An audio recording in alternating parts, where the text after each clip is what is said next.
படைப்பதுதான் புரட்சி என்கிறான் இளைய புரட்சியாளன் பகத்சிங். அப்படிப்பட்ட புதிய ஒரு சமூகம்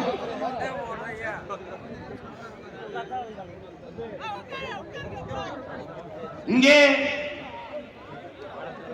அரசியல் என்பது கட்சி அரசியல், தேர்தல் அரசியலாக கட்டமைக்கப்பட்டிருக்கிறது. மக்களுக்கான அரசியல் இல்லை. இங்கே செய்தி அரசியல், விளம்பர அரசியல் இருக்கிறது. சேவை அரசியல், செயல் அரசியல் இல்லை.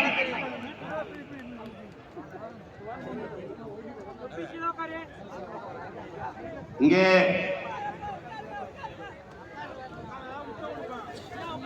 உங்கள் பிள்ளைகள் எங்களின் கனவு, எங்களின் இலக்கு, எங்கள் திருநாட்டில் எங்கள் நல்லாட்சி. பசி, பஞ்சம், ஊழல், லஞ்சம், கொலை, கொள்ளை, சாதிய இழிவு, தீண்டாமை, அடக்குமுறை, ஒடுக்குமுறை, பெண்ணிய அடிமைத்தனம், பாலியல் வன்கொடுமை, வன கொள்ளை, மது, மத போதை, இது ஏதுமற்ற புதிய ஒரு தேசம் செய்வோம். மக்கள் புரட்சியாக அதை உறுதி செய்வோம் என்ற பெருங்கனவோடு